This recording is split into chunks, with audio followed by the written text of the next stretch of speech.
always looks like that, that we are victims of circumstances, that we were born into a poor family, that we could never get out. I've seen hundreds and thousands of examples of people who were even in the street, that were so impoverished that they literally had no money for themselves, and they started trusting in their own creative spirit.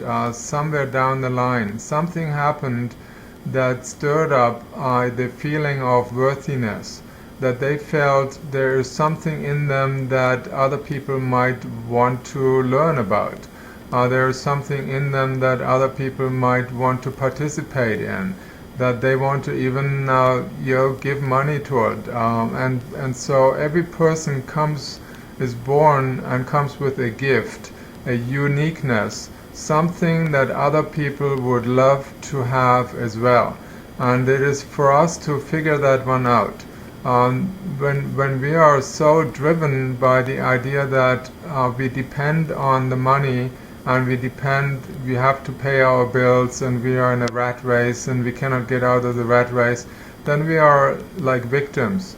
We are put into the victim mentality role, where it is very difficult to come out of it, because every time we think that we depend on circumstances, other people, the economy, the world, the government, the tax office, the situation in a city, calamities that may have affected our food supply, and the food prices are rising and we cannot cope with that.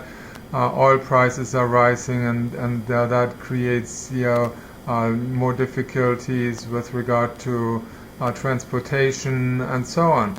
So many people feel like they are not in control of their own lives.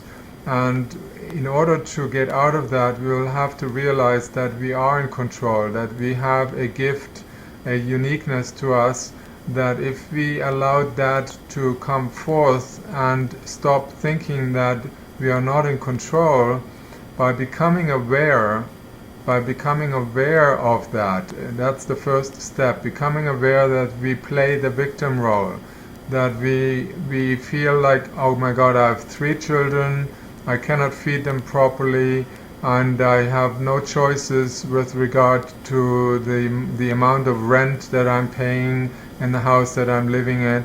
And so there are so many doors that we close. We could just as well say, well, I have so many difficulties here, yes, that is my reality at this time, but I'm open to change my perspective on them, and start looking for the things that I can be grateful for. When we feel we are oppressed or subjected to external harsh circumstances that don't allow me to live my life the way I am, you're desirable of living it, then we are basically putting all our energy into the idea that I'm not in control. We can use the same energy and say, well, there is something in me that deserves to be treated beautifully, that has a gift, a unique gift, and it is for me to find that gift, and it's easy to find it actually. If you look for something that excites you, that you are passionate about, and every person has that something inside, an old dream that you may have had when you were a little child.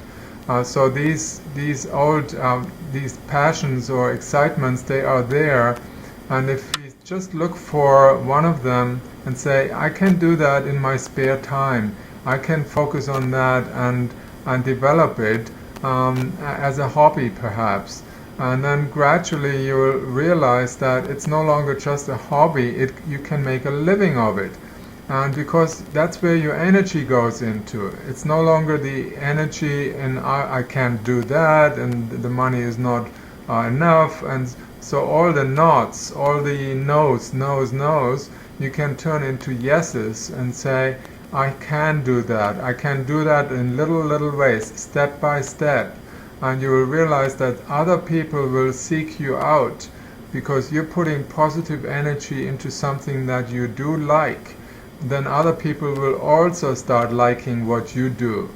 And this is the best way to create a conscious business mentality, not a poverty mentality or a victim mentality, but a conscious business mentality where you put yourself first, where you put your joy and your creativity first, your passion first.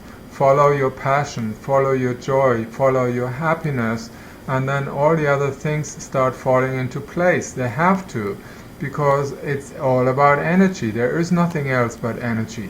Even money is a form of energy. You either magnetize it or you repel it. You repel it when you are anxious about it. When you think, I have not enough money, then your energy tells the universe, I don't have enough money, and it will continue not giving you enough money. Whereas if you can say, well, I deserve, I have this gift, I have this passion, and I focus on the passion, suddenly you become a magnet to draw in more and more people who want to participate in that passion, and they're willing to pay you for it. And we have seen hundreds of examples of people who lived in the streets, people who had a severe accident and were handicapped, people who lost a child, and they used that as a motivation to basically educate other people, and they made a living of that, and not intentionally, but because they had a passion about it. And then other people benefited so much from it, they wanted to give. So we see that all the time. When you are in this box and you feel like you cannot get out of the box, there is a little door where you can peep out and where the light can shine in.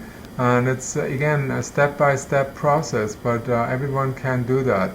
There is nothing in our biological and spiritual makeup that doesn't allow you to get in touch with your inner strength, your inner power, your inner wisdom, and that passion and joy and excitement that still is there. Even if it's covered up for the time being, it's still there, and it's time for everyone to open that door to oneself and release that and allow the world to see it and then support you in that respect. And that's automatic. It's not something we have to struggle for. You don't have to fight to make a good living. It comes naturally when you follow your passion, when you follow the joy rather than follow the money.